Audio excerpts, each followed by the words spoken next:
여러분 안녕하십니까? 아주TV 뉴스룸 준하연입니다. 10월 16일 수요일 뉴스 시작합니다. 국내 방산업계가 유럽에 이어 미국에서도 생산기지를 구축하는 가운데 방산기업 S&T 모티브가 최근 북미 법인을 신설한 것으로 확인됐습니다. 최태원 대한상공회의소 회장이 오늘 김문수 고용노동부 장관을 만나 노동시장 개혁 방안 등을 논의한 것으로 전해졌습니다. 코로나 팬데믹이 끝난 뒤 IT 업계의 불황이 이어지자 기업들이 잇따라 구조조정을 진행하고 있는 것으로 알려졌습니다. 11.6 재보궐선거 투표가 오늘 전국 각지에서 시작됐습니다. 투표 결과는 이르면 자정쯤 윤곽을 드러낼 것으로 점쳐집니다.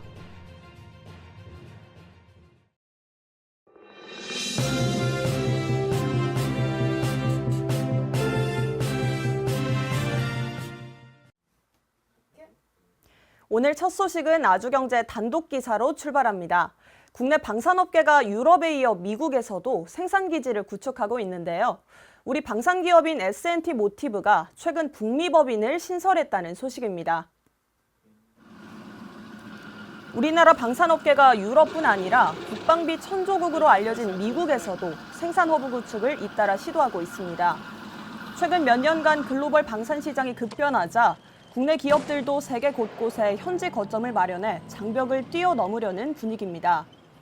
방산업계에 따르면 최근 우리 방산기업인 S&T 모티브는 북미 법인 S&T USA를 신설한 것으로 전해졌습니다. 그동안 미국으로 수출되는 물량은 없었지만 최대 방산 시장인 미국에 선제적으로 법인을 만들어 시장 흐름을 파악하려는 취지입니다. S&T 모티브는 이번 북미 법인 설립을 통해 장기적으로는 현지 생산 공장 건설을 추진할 것으로 점쳐집니다. 이 밖에도 앞서 풍산그룹과 하나그룹 등 기업들은 일찌감치 법인을 설립하고 미국 현지에 진출한 것으로 알려졌습니다.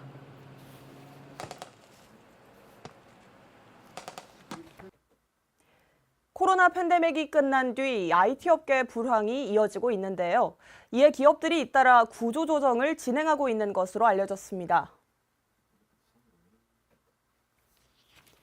코로나 팬데믹 이후 IT 업계의 불황이 계속되자 기업들이 성과가 미미한 사업을 중심으로 구조 조정에 나섰습니다. 우선 티맥스그룹의 AI와 클라우드 사업을 담당하는 티맥스 ANC는 이번 달부터 비상경영체제에 들어갔습니다. 그러면서 당분간 법인카드 절감과 회사 지원금 중단 등 비용을 줄이고 신규 채용도 멈추겠다고 전했습니다. 카카오게임즈의 자회사인 카카오 VX도 올해 안으로 사라질 부서에 속한 직원들에게 희망퇴직을 신청받고 있습니다. 해당 기업은 앞서 지난해에도 희망퇴직을 신청받아 직원을 100여 명 줄인 바 있습니다.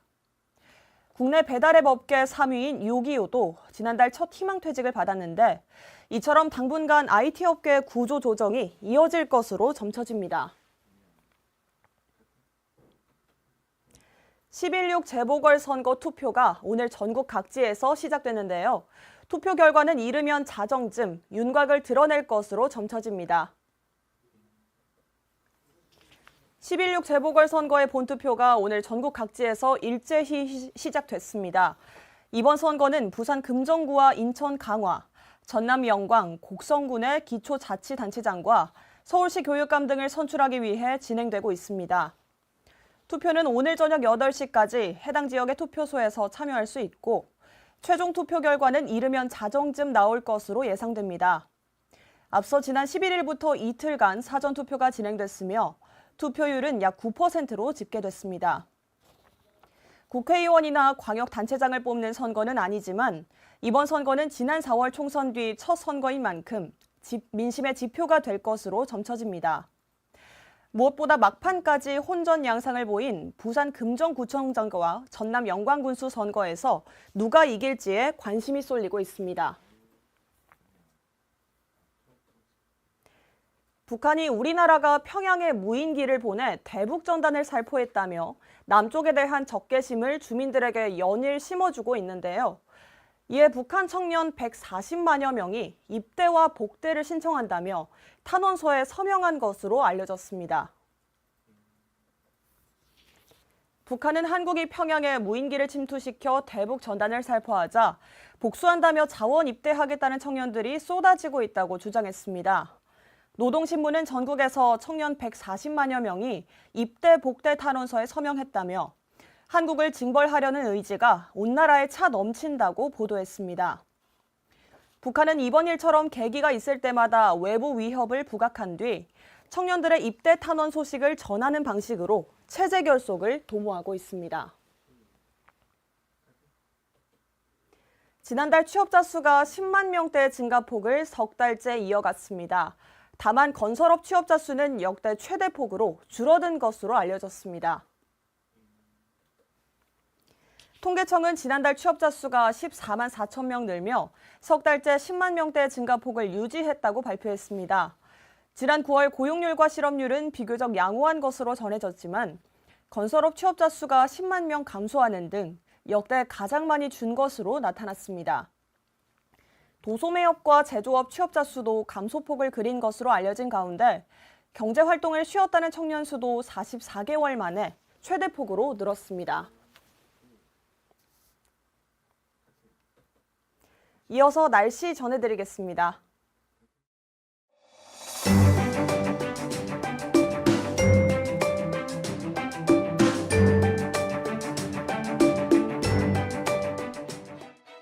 안녕하세요. K웨더 라이프스타일 예보 신지수입니다. 목요일인 내일도 한낮엔 이맘때보다 덥겠습니다. 서울 한낮 기온 26도로 예년 기온을 6도가량 웃돌겠습니다. 모레 금요일과 주말인 토요일엔 전국에 비가 내리면서 기온은 점차 내려가겠고요. 토요일 서울 낮 기온 18도로 20도 이하를 보이겠습니다. 내일 전국 하늘 대체로 구름 많겠고 중서부는 오전 한때 공기질이 탁하겠습니다. WHO 기준으로 수도권과 충청도의 미세먼지 농도 한때 나쁨 단계가 예상됩니다. 다음은 자세한 지역별 날씨입니다. 중부지방 아침 기온 서울 14도, 대전 15도로 서늘하겠고 낮엔 서울 26도, 대전 23도 보이겠습니다. 동해안 지방은 강릉과 울진의 아침 기온 14도, 낮 기온은 22도 보이겠습니다. 남부지방 전주의 아침 기온 16도, 부산 19도로 출발해 한낮은 전주와 부산 24도 예상됩니다. 내일 해상의 물결은 동해상에서 최고 3m로 높게 일겠습니다. 금요일과 토요일 전국적으로 비가 내리겠습니다. 이 비가 내린 뒤 기온이 떨어지면서 휴일 아침 기온이 한 자릿수로 쌀쌀해지겠는데요. 잦은 기온 변화에 건강관리 잘해주셔야겠습니다.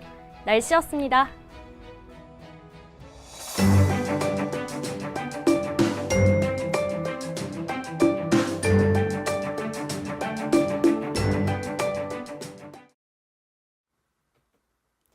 오늘 준비된 뉴스는 여기까지입니다. 수요일 아주TV 뉴스는 마칩니다. 저희는 내일 저녁 5시에 다시 찾아뵙겠습니다. 시청해주신 여러분 고맙습니다.